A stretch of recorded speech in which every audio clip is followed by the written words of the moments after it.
গেছো। বয়স্ক বাবা 60 বছর ধরে সুদ খান, কিস্তি নিতেছেন, বউ বাচ্চার লাইগা মিথ্যা বলে চুরি করে হারাম রোজগার করেন, 30 বছর ধরে ওজনে কম দেন, সুদ খান, কিস্তি নেন, বিবি বাচ্চার জন্য আল্লাহকে ভুলে গেলেন।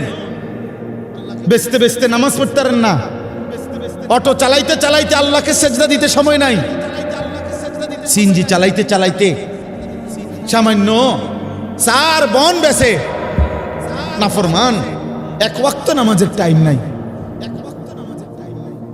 আহা, একটা অটো চালাইতে গিয়ে নামাজের সময় নাই। একজন যুবক, তুমি 365 দিনের একটা বছরে কোনোদিন ফজরের নামাজ পড়লা না। প্রিয় সন্তান আমার, মুসলমান এমন হয়, মুসলমান এমন হয়, খুদার 365 দিনে কোনোদিন মনেও পড়ল না ফজরের ওয়াক্ত হয় কখন, ফজরের নামাজ হয় কখন, ফজরের আজান হয় কখন। তোমার যদি বিবেক থাকে, একটা ছেলেকে বলে গেলাম, যদি বিবেক থাকে, যদি মরে না যাও, তাহলে তুমি ইনসাফ করে বলো, তুমি বলো,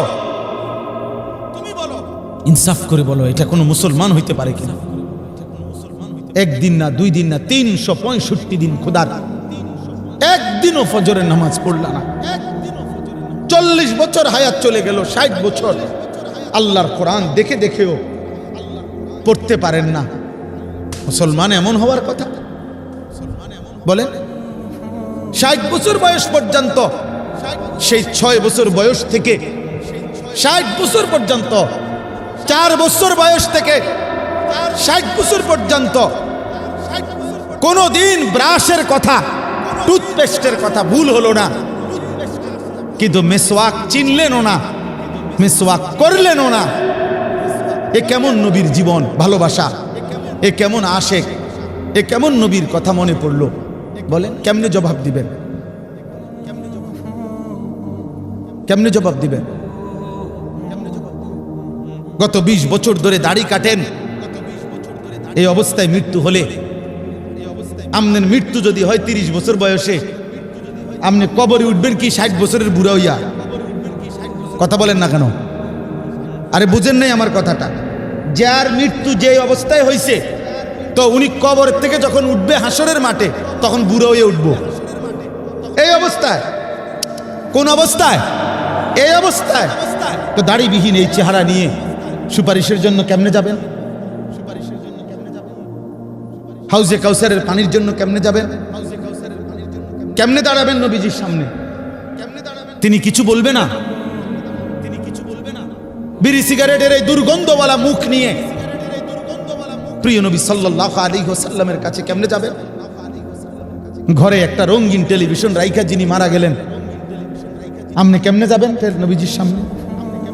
বাজার মসজিদের ইমাম সাহেব, এক বাজারে আমার পরিচিত, উনি আমারে কইতেছে, ওনার মসজিদের এক বাজার মসজিদের এক দোকানদার বাজারের তে আজীবন বেটা সুদ লাগাইত, সুদে টাকা দিত। মারা গেছে কিছুদিন আগে। মারা যাওয়ার 20 দিন পরে, 20-25 দিন পরে বেটার বউয়ে আইছে হুজুরের কাছে, ইমাম সাহেবের কাছে। ইমাম সাহেবের কাছে আইসা পর্দার আড়ালে বলতেছে, হুজুর আমগো হেবটা কাঁদতে কাঁদতে টাকা পায়, আমনে তো পুরা বাজারের সবাই চিনেন, আপনি যদি তো টাকাটি উড়াই দিতেন, সুদের টিয়া উড়াই দিত ইমাম সাহেব। মুসলমান, তুমি তো কবরে চলে গেলা, তোমার বউয়ে সুদের টাকা খুঁজে। কি হবে তোমার কবরে? কি হবে তোমার কবরে? যে বিল্ডিং সুদের টাকায়,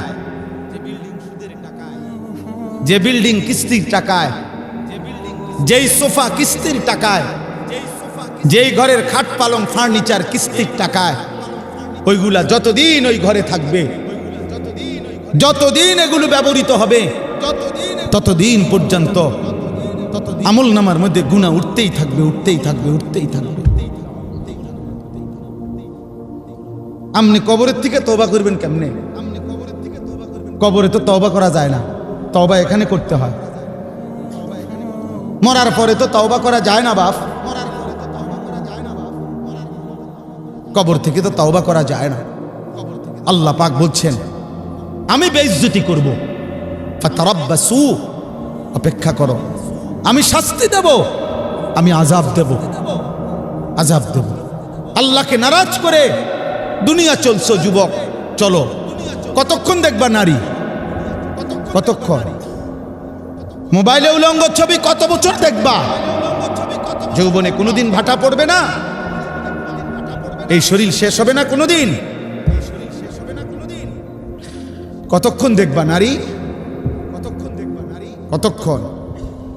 আজ কিংবা কাল হয় বৃদ্ধ হইবা, নয় কবরে যাইবা। তখন কি বলবা? রবের সামনে কি বলবা? আল্লাহ পাকের সামনে কি বলবা? আল্লাহ তাআলা কোরআনুল কারীমের মধ্যে বলছে ওয়ালা তাকরাবুজ জিনা, জিনা ব্যভিচার, নারীর সাথে কোন রকমের অসভ্যতা তার কাছেও যেও না। নারীর ওই ফান্দে পাও দিও না যেখানে গুনাহ হয়। ফাত্তাকুদ দুনিয়া ওয়াত্তাকুন নিসা, নবীজি বলছে দুনিয়ার ধোঁকা থেকে বাঁচো, নারীর ধোঁকা থেকে বাঁচো। নারীর হাসি বিন নারী, ওটা তোমার জাহান্নাম। নারীর নাচ, ও তো জাহান্নাম। বেপর্দা নারীর হাঁটা চলা, হায় যুবক, মোবাইলের ওই নারী, সে তো তোমার না, সে মোবাইলও তো নাই, সে তো ছবি দিয়ে তার কাজে চলে গেছে, তোমারে নষ্ট করে দিছে। তুমি শুধু ছবি না দেখো, তুমি তো ওই নারীকে দেখো না, ওই নারী তো নাই। তুমি ছবিও তো দেখো না, এ তো ছায়া ছবি, এটারে ছায়া ছবি কয়, ছবির ছায়া। এটা ছায়ার পিছনে জীবন শেষ করে দিলা। শরীরের যৌবনের শক্তি নিজের হাত নাপাক জায়গায় ব্যবহার করে যৌবনের এমন সুন্দর শক্তি নষ্ট করে দিলা ছায়া দেখে দেখে। আস্তাগফিরুল্লাহ, আস্তাগফিরুল্লাহ। আহা, বাপ চাচা মুরব্বী সব আছে দেখে এত বেশি কইতে পারলাম না, আরো বলতাম। এজন্য কিশোর নওজোয়ান, তোমাদের সবচেয়ে বড় দুর্ভাগ্য ওই ছেলেদের যাদের প্রকৃত অর্থে কোনো অভিভাবক নাই। খোদার কসম, অভিভাবক তাকে বলে যে তার অধীনস্থকে আল্লাহ এবং আখিরাতের কথা মনে করায়, যে তার অধীনস্থকে পরকাল স্মরণ করায়। বিবি বাচ্চাকে, তাকেই মূলত অভিভাবক বলে। এমন অভিভাবক যার কপালে জোটে নাই, সে মূলত লাওয়ারিস, লুবি বাপ। অপেক্ষায় আছে এতে একটু একটু গাছে গোড়া একটু বড় হইলেই এবার তারে দাও, পয়সা কামানিত লাগাই দাও, হয় বিদেশ হয়তো দেশে। নামাজ কিও আমাদের ফুতে যে নামাজ পড়ে না, আও মারতো না চাইডি হাতের বিষয়। তার নামাজতে পড়লে পড়বা, আমার দায়িত্ব হলো বিদেশ পাঠান। আমি হুজুর 6 লাখ টাকা জমি বেচা লইছি, 3 লাখ টাকা কিস্তি নিছি, 3 লাখ টাকা তার ফুফাতে হাওলাত লইছি। এমনি এমনি কত কষ্ট হুজুর জানেন না। খাস দোয়া করিয়ে আমি সুদে কিস্তিতে মিলাইয়া 12 লাখ টাকা লইয়া বিদেশ পাঠাইতেছি। আমি খাস করে দোয়া করতাম, হুজুরে দোয়া করতো। ইমাম সাহেব কি দোয়া, ইমাম সাহেব কি দোয়া করতো? আল্লাহ ওনার সুদে বরকত দেন। তো কি দোয়া করবো? এই দোয়া করলে ইমান থাকবে না ইমাম সাহেব। হারামের উপরে দোয়া করলে ইমান থাকে না, বুঝেন নাই কথাটা? তাহলে আমি কি দোয়া করব? এখানে দোয়ার কি আছে? আল্লাহ আমাদেরকে বুঝ দান করেন। একটা ছেলেই বুঝো ভাইয়া, একজন বাবাই বুঝেন আখিরাত নিশ্চিত, কবর নিশ্চিত। রাসূল সাল্লাল্লাহু আলাইহি সাল্লামকে ভালোবাসেন, আর ভালোবাসা মানে সুন্নাত অনুসরণ করা। সুন্নাহ, আমি এই কিতাব আনছি আপনাদের জন্য বিক্রি করতে, আমার এই সাদা গাড়িতে বিক্রি করি, ইচ্ছা করে আনাইছি সিলেট থেকে। বাংলাদেশের একজন শ্রেষ্ঠ বুজুর্গ, আমাদের গাজীপুর কাপাসিয়ার হজরত অধ্যক্ষ মিজানুর রহমান চৌধুরী হজরত, বাংলা ভাষায় আজকে দীর্ঘদিনের সাধনায় বারবার বারবার সম্পাদনা করে সংস্কার করে বাংলায় এই কিতাবটা লিখছেন। আমাদের প্রিয় নবী সাল্লাল্লাহু আলাইহি সাল্লামের একটা একটা সুন্নত, সুই সুতার সুন্নতটাও ছোট্ট বিন্দু বিসর্গ সুন্নত এই কিতাবে আছে। নবীজি প্রতিটা আমল কিভাবে করছেন প্রামাণ্য দলিল সমৃদ্ধ, একার প্রত্যেকটা মুসলমান তার ঘরে একটা কিতাব, মাত্র 400 টাকা। এই কিতাবটা অনেক বড় মোটা, বাংলা ভাষায় এর চাইতে পূর্ণাঙ্গ দলিল সমৃদ্ধ নবীজির সুন্নাতের উপরে আর কোনো বাংলায় কিতাব না। এত বড় নাই, এত মোটা বলিও, ছোট ছোট আছে। হ্যাঁ, ওই তো ছোট ছোট আছে, কিন্তু এটা পূর্ণাঙ্গ। আমি ইচ্ছা করে বলছি যে ও গাজীপুর থেকে আনাইছি, সিলেট থেকে আনাইছি, যে আমরা যেহেতু মাহফিলে যাই, আল্লাহর বান্দারা কিনলে ফায়দা হবে। একসময় মুকসুদুল মুমিনিন ঘরে ঘরে থাকতো, বেহেশতি জেওর ঘরে ঘরে থাকতো, এমন একটা কিতাব প্রত্যেকের ঘরে ঘরে রাখার মতো। বিবি পড়বে, দাদি পড়বে, নানা পড়বে, ছেলে পড়বে, যে পড়বে নবীজির একটা একটা সুন্নাত শিখতে পারবে। আল্লাহ নবী সাল্লাল্লাহু আলাইহি সাল্লামের সুন্নাত সুযোগ থাকলে কিনে নেবেন 400 টাকা দিয়ে। আমি আপনাদের কাছে শেষ করলাম এই কথা বলে, আল্লাহু লা ইয়াহদিল কওমাল ফাসিকিন। আল্লাহ তাআলা শেষ কথা বলছে, এই 8টি জিনিসকে যারা উপরে উঠাবে, আল্লাহ রসুলের ভালোবাসাকে নিচে নামাবে, আল্লাহ বলেন এরা ফাসিক, এরা পাপী। আর এমন পাপীকে আমি আল্লাহ জান্নাতের পথ দেখাবো না, হেদায়েতের রাস্তা দেখাবো না, আলোর পথে চালাবো না। ভাত খাওয়ামু, ভাত খাওয়ামু, ভাতের লেগে আটকাই দেয়। ভাত তো ফাঁসির আসামিরও খাইতে দেয়, ভাত তো জেলখানাতেও দেয়। দুনিয়ার খাবার এ তো আল্লাহ তাআলা জন্তু জানোয়াররাও খাওয়া, গরু, ছাগল, কুকুর, বিড়াল, ওরা খায় না? কথা বলেন না কেন? ওরা দুনিয়া ভোগ করে কিনা? ওরা পেশাব পায়খানা করেনি, ওরা ঘুম যায়নি, ওদের সন্তানাদি হয়নি, গরু ছাগলের বাচ্চা হয় কিনা বলেন? তাহলে যৌন চাহিদা, ঘুম, পেশাব পায়খানা, খাবারের চাহিদা, এটা তো জানোয়ারেরও পূরণ হয়। একটি বাঘ কোনোদিন জীবনে, কল্পনা করেন তো, একটা বাঘ জঙ্গলের জীবনে কোনোদিন ফাঙ্গাস তেলাপিয়া খায়নি। সে তো সারা বছর গোশত খায়। সে এমন রবের গোলাম যে রব তাকে প্রতিদিন প্রতিবেলা গোশত দিয়ে রিজিক দেয়। আমাদের কোনো মানুষের এরকম কে আছে যে 30 বছর 3 বেলাই গোশত খায়? বলেন, 1000 কোটি টাকার মালিক হইলে তো আরো বেশি কম খায়, ভেজিটেবল খায়। ভেজিটেবল কয় সারে ভেজিটেবল খায়, আসলে সবজি, শাক। আর কি আপনি এটি ইংরেজি মারলে কি লাভ হলো? ইংরেজি করলে কি আর এটা গোস্ত হয়ে যায়নি? শাক তো শাকে, মানে ভেজিটেবল কইলেও যে কথা, মূলার শাক তো মূলার শাকে, পাট শাক তো পাট শাকে, কলমির শাক তো কলমির শাকে, এটা কি আর গোস্ত হয়ে যাবে ভেজিটেবল বলি? আল্লাহ আমাদেরকে বুঝ দান করেন। অতএব দুনিয়া মিলে গেছে বাবা, এটা তেমন কিছু না। आखिरत ऐसे रहे या वैसे रहे, वहां देखना फिर कैसे रहे। এভাবে রইলেন কিংবা ওইভাবে রইলেন, দেখার বিষয় হলো ওইখানে কি থাকবেন আখিরাত। প্রিয় যুবক ভাই, তোমাদের কাছে অনুরোধ, ভাইয়া নষ্ট হইও না বাপ, চরিত্রহীন হইও না বাপ। তোমারে কেউ মনে রাখতো না, আখিরাতেও কেউ চিনবে না। নাফরমানকে কেউ চিনবে না রে বাপ। লা ইউসআলু হামিমুন হামিমা, কোন বন্ধু বন্ধুকে জিজ্ঞেস করবে না। ফালা আনসাবা বাইনাহুম ইয়াওমাইদিন ওয়ালা ইয়াতাসাআলুন, কেউ কাউরে পরিচয় দিবে না, কিছুই জিজ্ঞেস করবে না। নাফরমানের কোনো বন্ধু হবে না। ওমা লিয-যালিমিনা মিন আনসার, আল্লাহ বলে পাপীর কোনো বন্ধু হবে না। ইমানদারের বন্ধু হবে, সেজদাওয়ালার বন্ধু হবে। প্রত্যেক নেককার হাসরের ময়দানও বন্ধু খুঁজে পাবে, বন্ধু খুঁজে। আল্লাহু ওয়ালিউল্লাযীনা আমানু, আল্লাহ নিজে বলছেন ইমানদারের বন্ধু সরাসরি আল্লাহ। আল্লাহ আমারে পাইবা বান্দা, সেজদা দিও এখন, সেদিন হাসরের মাঠে আমারে পাইবা। আমি নিজেই ডেকে আনবো, আমি আমার আরশের নিচে তোমার ডাইকা। আল্লাহ আমাদেরকে হেফাজত করেন। যুবক ছেলেরা নামাজ পড়ো, আখলাকের হেফাজত করো।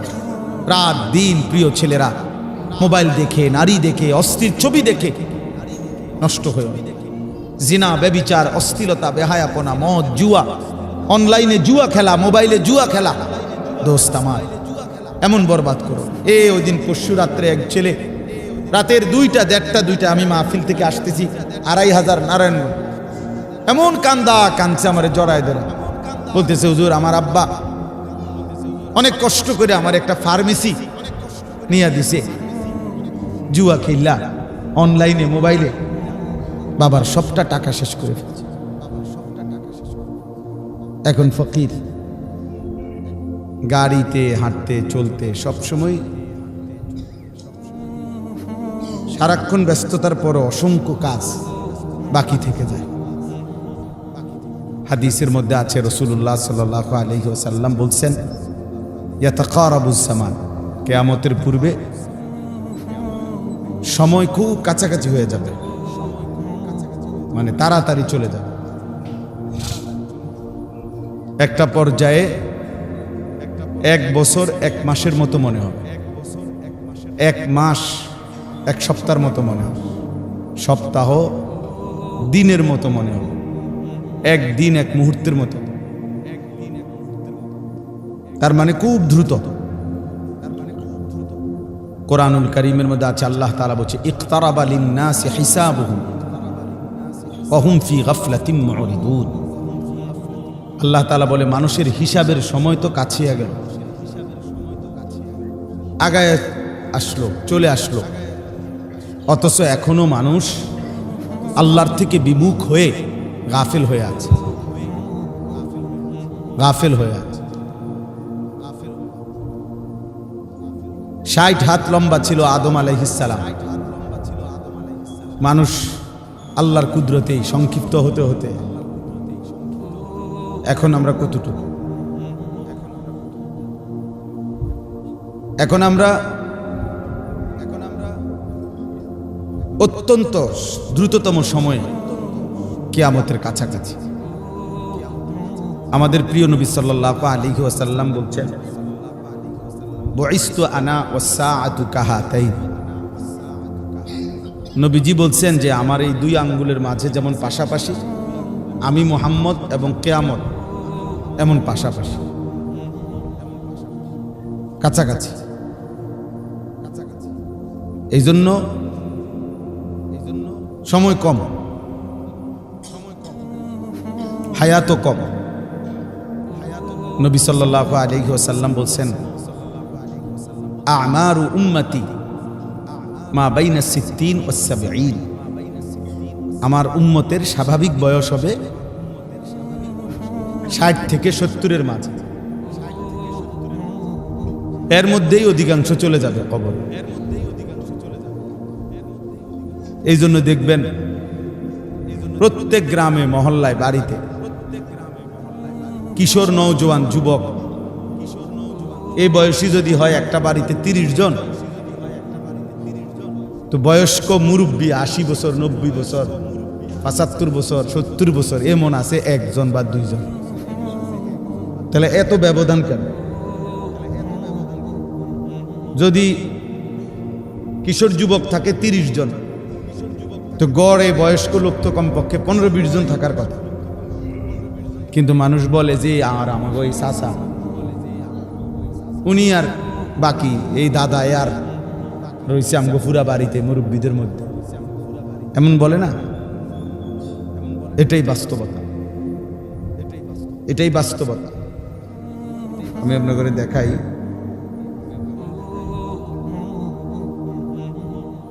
সূরা মুমিন একটা সূরা আছে কোরআন শরীফ, কত নম্বর পারা? 18 না, এইটা কাফের। যেটা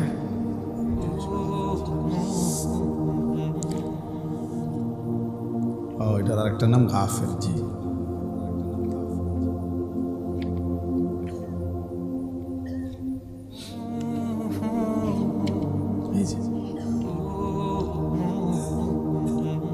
এই দেখেন, আমি শোনাচ্ছি আপনাদেরকে। সূরা মুমিন মানে কাফের। এই সূরার মধ্যে আল্লাহ তাআলা বলেন, হুয়াল্লাযী খালাকাকুম মিন তুরাবিন। আল্লাহ তোমাদেরকে সৃষ্টি করেছেন মাটি থেকে। সুম্মা মিন নুতফাতিন, অতঃপর মাটি থেকে খাদ্য ফসল খাবারের আকারে তোমাদেরকে তোমাদের পিতার বীর্য হিসাবে নুতফা তৈরি করেছেন। সুম্মা মিন আলাকাতিন, তো বীর্যের ফোঁটা থেকে ধীরে ধীরে আল্লাহ তাআলা আরো কতগুলো কাজ করেছেন। গোশতের একটা টুকরা বানিয়েছেন, হাড্ডির একটা খাঁচা বানিয়েছেন, সারা অঙ্গে গোশত পরিমাণ মতো লাগায়া একটা দেহের আকৃতি দিয়েছেন, রূহ ফুঁকে দিয়ে পৃথিবীতে পাঠাইছেন। তো আল্লাহ তাআলা সংক্ষেপ করে ফেলছে কথাটা, বলে বলছেন সুম্মা ইউখরিজুকুম তিফলান, অতঃপর তিনি তোমাদেরকে দুনিয়াতে একটা শিশু হিসাবে পাঠিয়েছেন।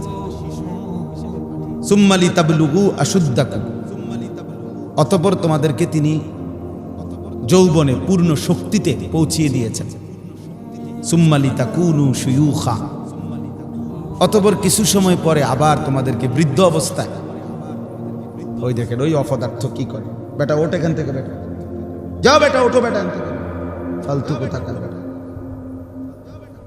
ফাজলামি করো এখানে। হ্যাঁ, এটা নির্বাচনী জনসভা, যে তোমার আমার ভোটের দরকার, যে রুমে হোক মানুষ, নিষেধ করা হয় নাই বেটা, বলো এখন ধমকটা শুনলা কেন? খামখেয়ালি অসংখ্য ছেলে করে এমন অবস্থা যে মানে কোন শক্তি তাকে মোবাইল থেকে বিরত রাখতে, একটা ঘন্টা আত্মহত্যা করবো প্রয়োজন, মরে যাবে, মরে যাবে। আফসোসের বিষয়, আফসোসের বিষয়। আমরা কি এখানে 10 ঘন্টার জন্য বসছি বলেন?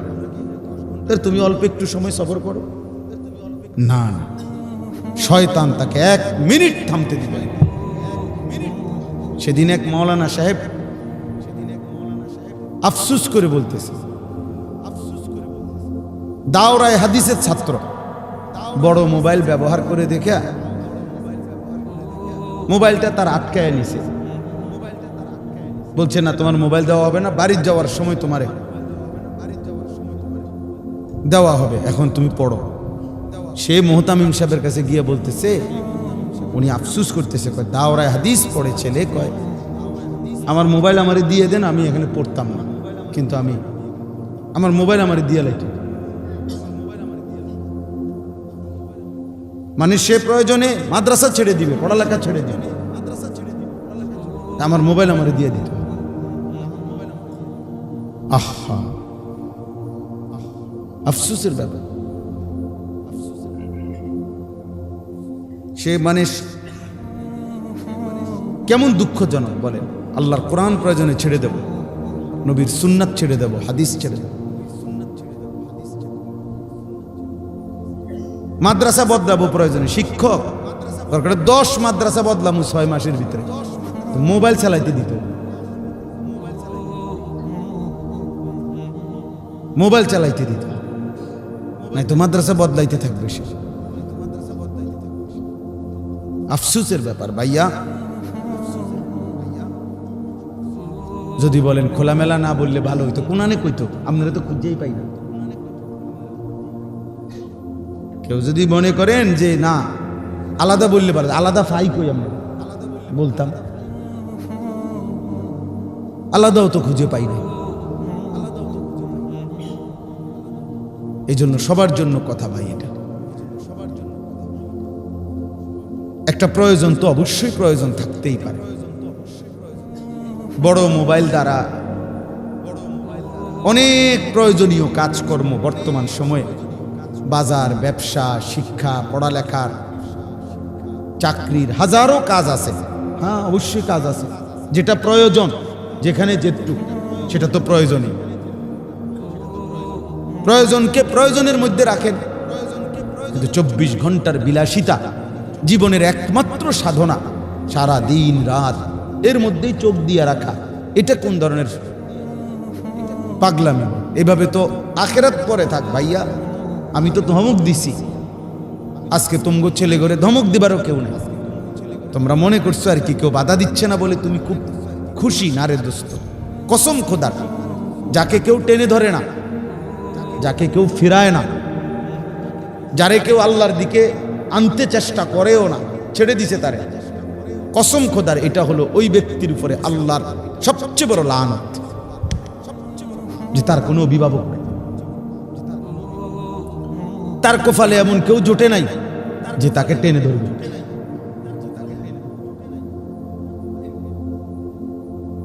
তাকে ফেরাবার চেষ্টা করে।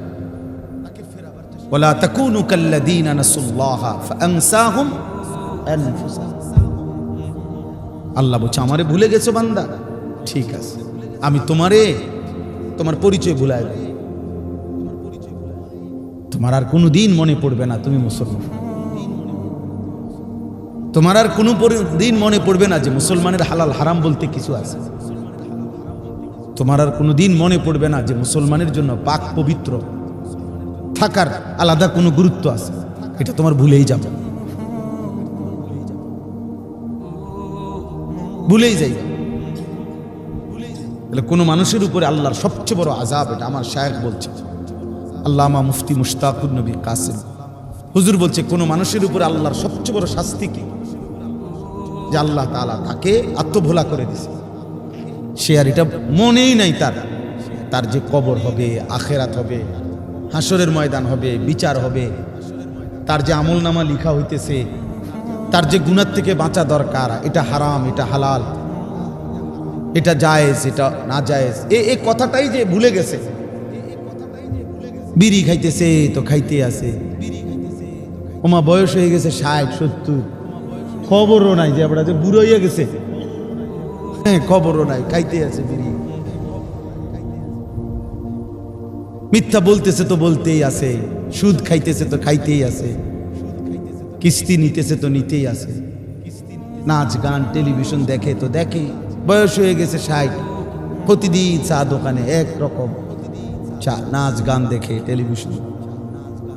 মহিলা বেপর্দা তো প্রতিদিন বেপর্দা, গালি দেয় তো প্রত্যেক কথায় গালি দেয়। ওরে ভাইয়া, এটা কেমন জীবন? যে একদম ভুলেই গেছে যে গুনাহ, যে গুনাহ, এটা যে হারাম, এটা ভুলেই গেছে, যা দিল থেকে মুছে গেছে। কি পরিমাণ মুসিবত, কি পরিমাণ দুর্ভাগ্য, কি পরিমাণ বদনসিব এটা ভাইয়া। এজন্য বললাম আমি এই ব্যাপারে কঠোর মানুষ। আমি তো সুন্দর করে ভদ্রচিত ভাবে বলছি যে ভাই কেউ মোবাইল হাতে রেকর্ড করবেন, বলি নাই এটা বলেন, খালাস, এটা মেনে নিলেই তো হলো। অনেক শ্রোতা দিয়ে আমি করবো কি ভাই, জনপ্রিয়তা দিয়ে আমি করব কি? আমি তো ইলেকশনে দাঁড়াইছি না যে আমার জনসমর্থন দরকার, ওই ইলেকশনে দাঁড়াইবার ইচ্ছাও নাই। মনে করেন আপনি কবেন যে আপনারে দেয় কেহ না, আমার কেউ দেওয়ানোর দরকার নেই।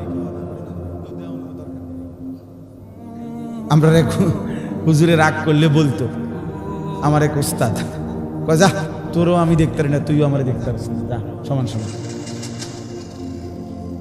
সমান সমান। তাহলে এই জন্য ভাইয়া ফিরতেই হবে, বুঝতে হবে আত্ম উপলব্ধি অনেক বড় নিয়ামত। মানে আমি আমাকে চিনা, আমি আমাকে বুঝা, নিজেকে চেনা অনেক বড় নিয়ামত। বুজুর্গরা তো এই জন্য বলে, এটা হাদিস না যদিও, কিন্তু আউলিয়াদের কথা, যে নিজেকে চিনলো, সে কাকে চিনলো? আল্লাহকে চিনল। আসলে বাস্তবতা নিজেকে চেনা। আমি মুসলমান, আমারে নামাজ পড়তেই হবে, আমার যত কষ্টই হোক আমারে ফজরের নামাজ পড়তেই হবে, কারণ আমি তো মুসলমান। এই যে উপলব্ধি, এই বিশ্বাস কলিজা, এটা বসা অনেক বড় নিয়ামত, অনেক বড় নিয়ামত।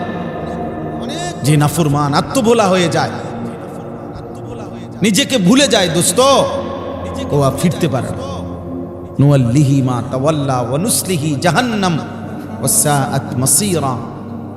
আল্লাহ বলেন, আমার রাসূলের উল্টো পথে যে চলবে, আমার ইমানদার মুত্তাকি মুমিন বান্দা যে পথে চলে তার উল্টো পথে যে চলবে, আমি আল্লাহ বললাম রাসূলের উল্টো মুমিনদের উল্টো পথে চললে, খোদার কসম আল্লাহ কোরআনে বলছে আমি তাকে ওই উল্টো পথেই চালাবো, আর এই উল্টো পথেই একদিন জাহান্নামে ফেলে দেব। নুয়াল্লিহি মা তাওয়াল্লা ওয়া নুসলিহি জাহান্নাম ওয়া সাআত মাসীরা, আর সেটা বুঝবে কত নিকৃষ্ট ঠিকানা। আল্লাহ আমাদেরকে বুঝদান করে। চলো ভাই রাগ হইও না, আল্লাহ তোমারও ভালো করুন। সুম্মা লিতাকুনু শুয়ুখা, আল্লাহ বলেন এরপরে পৌঁছে যায় কেউ বৃদ্ধ অবস্থায়। তাহলে দেখেন আল্লাহ তাআলা তিনটা স্তর বলছে, একটা শিশু, একটা যৌবন, একটা বৃদ্ধ। কিন্তু আল্লাহ নিজে বলে, আয়াত শেষ হয় নাই এখনো, অমিনকুম মান ইউতাওয়াফা মিন ক্বাবলু, আমি অনেককেই এই তিন অবস্থায় পূর্ণ পৌঁছবার আগেই, মানে বৃদ্ধ পর্যন্ত যাওয়ার আগেই মৃত্যু দিয়ে থাকি।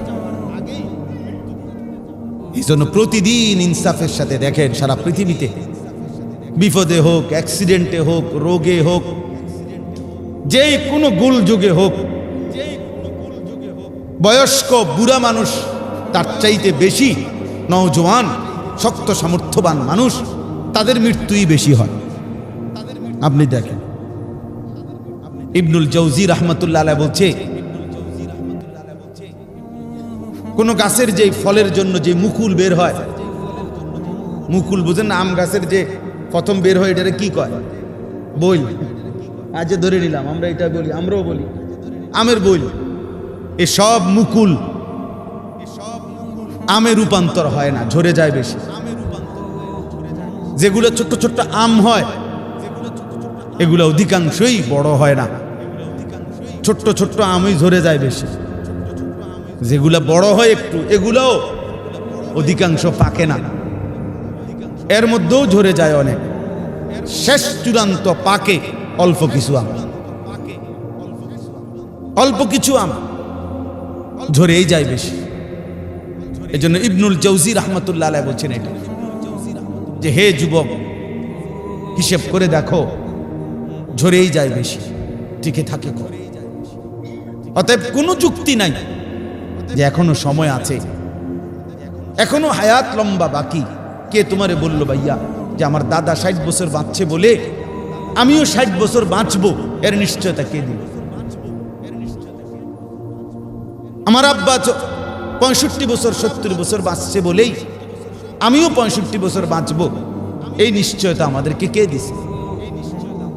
আল্লাহ তো বলছে অমিনকুম মান ইউতাওয়াফা মিন ক্বাবলু ওয়া লিতাবলুগু আজালাম মুসাম্মা।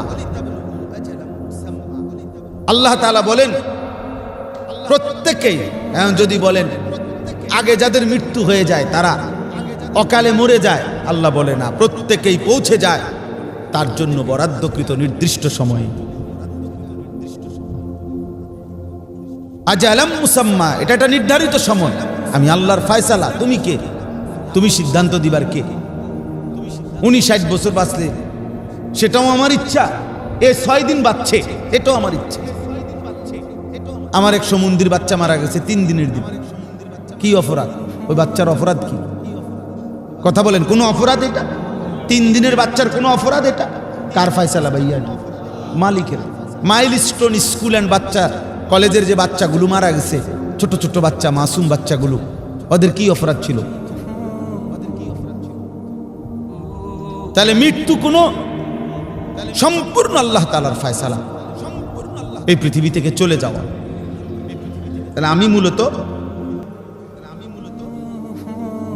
এই কথাটা বলতে চাচ্ছিলাম, এই কথাটাই বললাম যে আমরা প্রত্যেকেই এটা হিসাব করা উচিত। ঠিক আছে, আপনারা তাকায়েন না, আপনারা আমার দিকেই তাকান। আমাদের প্রত্যেকের সময় কম, আমাদের সামনে লম্বা সফর, অনেক লম্বা কবরের জীবন। ভাইয়া হাদিসের কিতাবে আছে, কোন কোন মুহাদ্দিসিনে কেরাম বলেন সর্বশেষ ইসরাফিল ফু দিলে যে ব্যক্তি কবরে যাবে, হতে পারে তাকেও কবরেই থাকতে হবে 40,000 বছর। আমাদের নবী সাল্লাল্লাহু আলাইহি সাল্লামের জামানায় যারা ছিল, নবীজির হায়াতে, তারা যারা এখন কবরে গেছে, তো বলেন তারা মাটির উপরে ছিল কতদিন, মাটির নিচে আজকে কতদিন? আবু জাহেল মাটির উপরে আসিল নয়তো 60-65 বছর, কিন্তু মাটির নিচে আছে আজকে 1446 বছর। বদরের যুদ্ধের দিন শেষ, মারা গেছে। আর বদরের যুদ্ধ হয়েছে 2য় হিজরিতে, তো 1447 হিজরি না এখন, তো তাহলে কত হইল? 1446। তাহলে আবু জাহেল আমাদের হিসাবেই মাটির নিচে আছে আজকে 1446 বছর, 1450 বছর। তাহলে মাটির উপরে কি এতদিন ছিল? তাহলে তুমি আমি কেমনে হিসাব মিলাইলা?